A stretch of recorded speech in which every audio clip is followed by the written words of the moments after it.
Reprise du débat, l'honorable député de Glengarry Prescott Russell. Merci, Monsieur le Président. J'aimerais partager mon temps avec le député d'Avignon-Lamétis-Matane-Matapédia. L'importation de lait diafiltré me préoccupe grandement car cet enjeu affecte beaucoup de gens chez nous.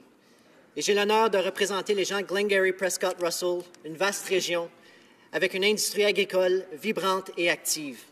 Ma circonscription compte plus de 300 producteurs laitiers.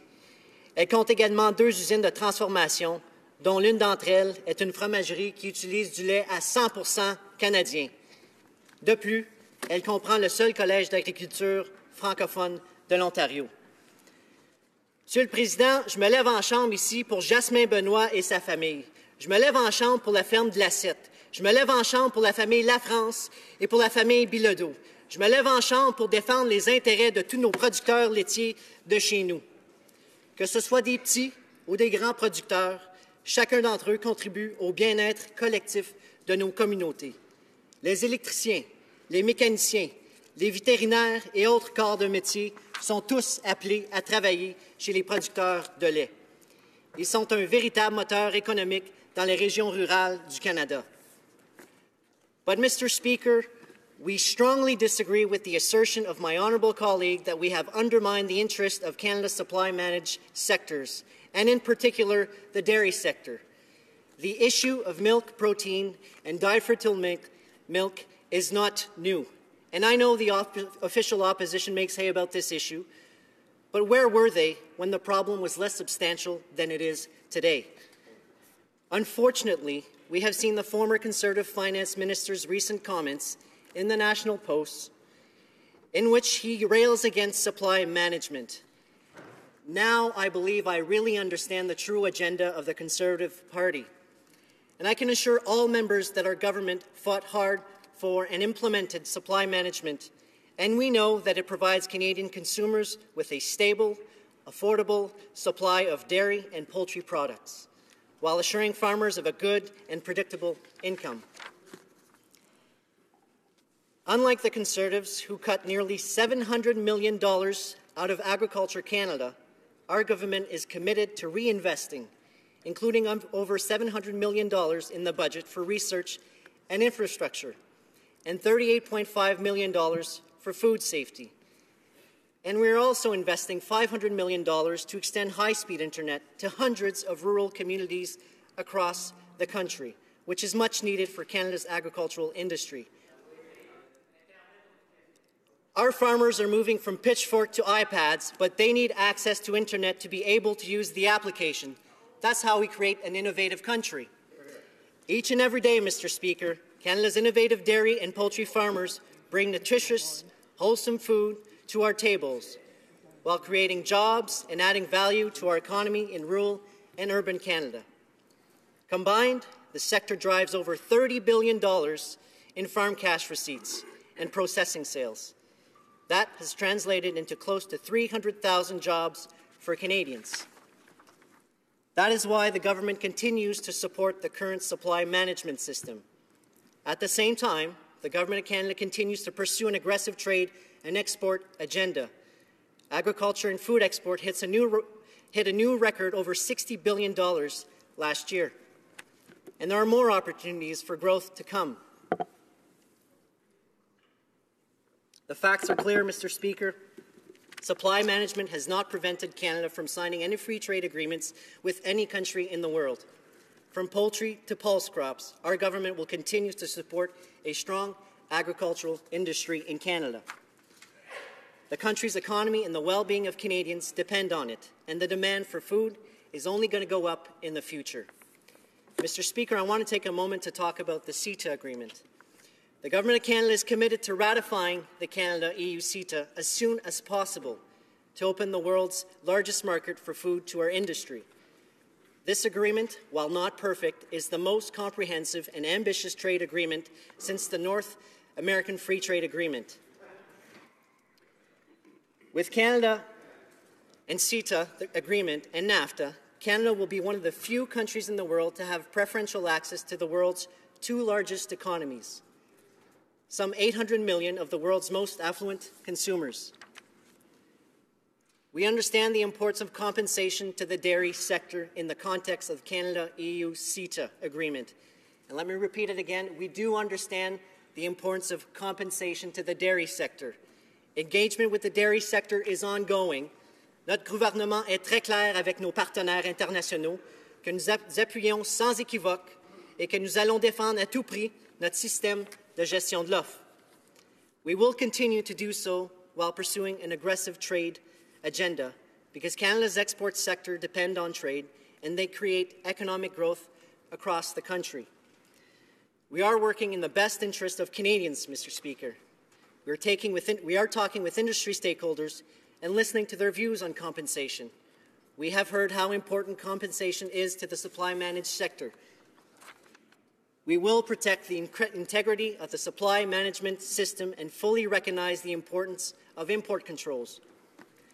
And we are aware of the industry's concern regarding the use of dyed filtered milk in the making of cheese and are committed to continuing to engage with the entire industry on the best way to achieve a long-term, sustainable, and agreed-upon agreement to fix this issue. Je suis constamment en conversation avec les agriculteurs de ma circonscription au sujet des enjeux qui les touchent. D'ailleurs, j'ai moi-même créé un comité d'agriculture local pour m'assurer de bien saisir les enjeux et de leur donner une vraie voix dans la Chambre des communes, pas seulement quand ça fait la une des journaux. We want to keep farmers engaged in this conversation so that we can ensure that we work together on finding a sustainable solution. Our party fought hard for the implementing supply management, and we will continue to work for what is in the best interest of Canadian farmers. Finally, Mr. Speaker, I just want to highlight that we are helping to grow this vibrant sector of our economy by supporting commercialization of innovative dairy products. In February, the Dairy Farmers of Canada's at the annual meeting, the Honourable Minister of Agriculture made an investment of $1.75 million in the dairy research cluster under Growing Forward 2. This investment will support research by our scientists at Agriculture and Agri-Food Canada in two key areas. One, increasing the quality of Canadian forages to help increase milk production, and the second, understanding the role of dairy fat products, including their impact on type 2 diabetes. That brings the total federal investment in the dairy cluster to $13.75 million over 5 years. In closing, Mr. Speaker, my message to you today is this. The government is committed to keeping the Canadian supply management sector strong and profitable. We will promote a balanced trade agenda for all sectors of our economy. Demand is growing around the world for the high-quality, sustainable food that our farmers and food processors can deliver. As we all know, a strong agricultural industry means a strong economy. It's a simple equation, but it works. And I can assure this House that the Parliamentary Secretary for Agriculture, a farmer himself and a dairy farmer himself, and the Minister of Agriculture and myself and all of my colleagues and the Prime Minister are fighting hard for all farmers in this chamber. Thank you, Mr. Speaker. Questions et commentaires. L'honorable député de Berthier-Masquinongé. Président, je tiens à remercier mon collègue pour son discours. Il y a des beaux mots, mais je sais qu'il parle aux producteurs, mais encore une fois, je pense que c'est juste des beaux paroles. On n'a pas d'action. Ce problème dure depuis des années. C'est pas nouveau. On a sensibilisé le gouvernement conservateur. Eux étaient au courant. On avait la campagne électorale. Tous les partis sont entendus. On est d'accord, il faut régler le problème du lait diafiltré. Maintenant, le Parti libéral est au pouvoir. Ça fait déjà 6 mois. Pas d'action sur le lait diafiltré. Juste des beaux paroles. On va faire de quoi? Je parle aux producteurs. Bon, les producteurs, les transformateurs, tout le monde connaît la solution. Il faut que le gouvernement agisse. Est-ce que le gouvernement libéral va aller de l'avant, régler le problème du lait diafiltré aujourd'hui et réellement se tenir debout pour les producteurs canadiens? L'honorable député de Glengarry, Prescott-Russell. Je veux remercier ma collègue de Berthier-Masquinongé et c'est ça qu'on fait ici, ce sont des belles paroles, puis c'est ça que cette motion elle est, de belles paroles. Ça ne fera rien pour aider les producteurs laitiers. Et d'ailleurs, hier, on a eu la chance d'entendre des producteurs laitiers du Canada, Puis ma collègue de Berthier-Masquinongé a parlé pour empêcher d'entendre les producteurs laitiers du Canada au comité d'agriculture. Alors, je peux comprendre que soudainement, parce que ça fait la une des journaux, qu'elle milite pour cet enjeu. Mais où est-elle en 2010? 2010, c'était pas ici encore. Fait que 2011, 2012, 2013 et 2014, on n'a pas rien entendu du parti NPD. Puis encore, son chef, pendant la campagne électorale, a promis d'équilibrer le budget. Alors, comment équilibrer le budget quand ils veulent donner des compensations? La formule mathématique, ça ne fonctionne pas. Questions et commentaires. L'honorable député de... Est-ce qu'il y a un point d'ordre? Oh non, excuse. OK.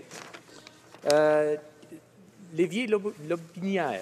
Merci, M. le Président. Des mots que des mots. Je n'en ai entendu que des mots de la part de mon collègue libéral. Malheureusement, j'aurais aimé entendre « Oui, nous avons étudié le problème. Oui, il y a des pistes de solution. Oui, on s'attarde à mettre de l'avant une procédure réglementaire qui va permettre enfin, une fois pour toutes, de prendre le lait, d'y infiltrer, de ne pas le considérer comme de lait, de le considérer comme un ingrédient et de cette façon-là, le pouvoir le contrôler dans la fabrication des fromages canadiens. » Si mon collègue libéral aurait dit ce genre de choses-là, je l'aurais applaudi, mais malheureusement, il ne l'a pas fait. Est-ce que ce qu'on a avancé ici ce matin en solution, est-ce qu'il va être appliqué par le gouvernement libéral ou ils vont se taire et attendre la semaine des 4 jeudis, M. le Président? L'honorable député de Glengarry, Prescott Russell.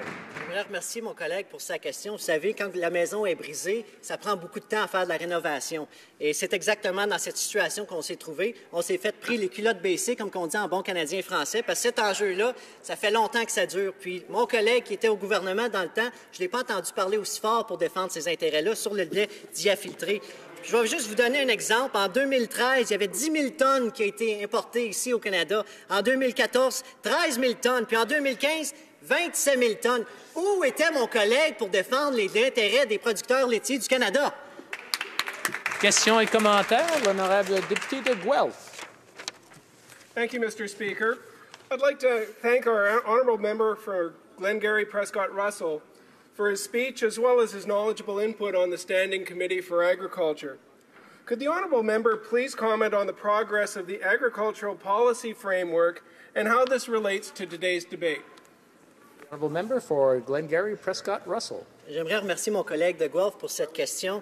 And yesterday, I was truly saddened about the state of our politics. And let me tell you, I've only been in politics for 6 months, but I was in the private sector. And in the private sector, this would have never happened. But in front of witnesses, both the official opposition and my colleague for Berthier-Masquinongé kept talking and talking rather than hearing about our dairy producers of Canada. We could have heard about their issues at committee, but they decided to speak. And speaking of the agricultural policy framework, why did they refuse to study on this issue? What's wrong with the official opposition and the NDP? This is a 5-year program. It's important for the agricultural sector. Resuming debate, the Honourable Parliamentary Secretary to the Minister of International Trade. Thank you, Mr. Speaker, for this opportunity to address the House on this very important issue. First of all, I would like to underline the work that is being done by both the Minister of Agriculture and Agri-Food and the Parliamentary Secretary for Agriculture and Agri-Food, ainsi que tous les membres du caucus du Parti libéral, surtout des membres d'un autre caucus qui viennent des circonscriptions